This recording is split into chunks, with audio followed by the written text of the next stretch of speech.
India Pakistan match से पहले सिर्फ एक नाम गूंजता हुआ इंडिया के अंदर नजर आ रहा है और उसका नाम है उस्मान तारक। देखें, उस्मान तारक जो बॉलर है वो किसी के समझ में नहीं आ रहा। उसका सबसे बड़ा अब मसला जो निकल कर बैट्समैनों के लिए आ रहा है कि वो उसको रीड नहीं कर पा रहे।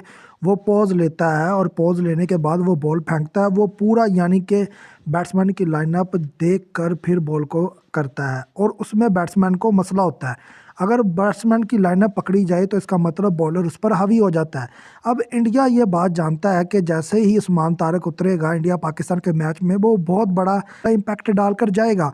इंडिया उससे डर रहा है क्योंकि नंबिया जो कि टीम थी उसका जो सेम एक्शन का जो बॉलर पाया गया, उसने 3 विकेटें ली इंडिया की तरफ से, वो भी लेफ्ट आर्म बैट्समैनों की।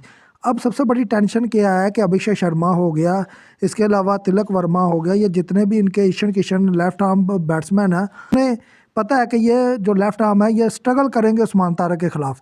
अब अभिषेक शर्मा तो सबसे बड़ा उनका पावर हिटर है, अगर वही इस तरह से आउट हो गया उस्मान तारक से, और इस तरह से उस्मान तारक ने पिछले मैच में जिस तरह से बॉलिंग की है उससे खतरा महसूस हुआ है इंडिया को। अब इंडिया वालों को पता है कि उसका एक्शन इलीगल नहीं है, आईसीसी ने भी इस पर कोई एक्शन नहीं लिया। इन्होंने जारी प्रेस रिलीज़ की इंडिया की तरफ से कि जी आईसीसी ने बैन लगा दिया उस्मान तारक पे, ऐसा कुछ नहीं हुआ। यानी कि अपना बाप समझ चुके हैं उस्मान तारिक को और उस्मान तारिक से इतना यानी कि डर रहे हैं, यानी कि अंपायरों तक पहुंच गए हैं कि क्या इसका एक्शन लीगल है। उन्होंने बिल्कुल कहा जी एक्शन इसका इलीगल नहीं है, लीगल है। अश्विन है, उसने खुद कहा इसका एक्शन लीगल है। उसने कहा वो अगर पॉज लेता है तो वो लाइन अप चेक करने के लिए लेता है, उसमें भी कोई बड़ा मसला नहीं है। वो बैट्समैन कह सकता है जी ये ज़्यादा पॉज ले रहा है, वो कहेगा जी मैं बैट्समैन की लाइन अप चेक कर रहा हूँ, तो उसमें भी कोई मसला नहीं है। फ़र्क सिर्फ इस वक्त इतना है कि इंडिया की सारी तवज्जो इस टाइम उस्मान तारक के ऊपर है और ये सबसे बड़ा बेनिफिट है पाकिस्तानी टीम के लिए। याद रखें जी, ये किसी एक प्लेयर के ऊपर नज़र रखते हैं तो बाकी प्लेयर्स के ऊपर से इनकी नज़र हट जाती है। तो पाकिस्तान के बाकी प्लेयर्स हैं उनके लिए फ्री हैंड है इस मैच को जीतने के लिए। अब पाकिस्तान की जो टीम है इस टाइम वो बिल्कुल सही खेल रही है, यूएसए के ख़िलाफ़ हो या फिर नीदरलैंड के ख़िलाफ़ हो, उन्होंने एक अच्छी परफॉर्मेंस दी है और हमें भी लग रहा है कि इस बार हम इंडिया पर हावी होंगे। और जिस तरह से हमारे प्लेयर्स बैटिंग कर रहे हैं, बॉलिंग कर रहे हैं, यानी कि कोई ना कोई जिता रहा है।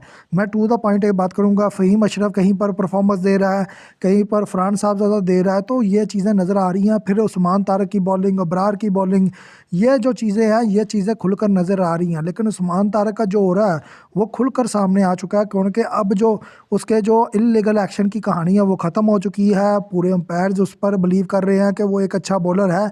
हाँ, जो वो पॉज करके डालता है उस पर इन सबको तहफ़्फ़ुज़ आता है क्योंकि बैट्समैन उसे रीड नहीं कर पा रहे। वो जब पॉज लेता है तो वो पॉज 3 से 4 सेकंड से भी ज़्यादा चल जाता है, जिसकी वजह से बैट्समैन घबराता है। बैट्समैन को समझ नहीं आती कि उसको किस तरह से पुल मारा जाए, किस तरह से इस पर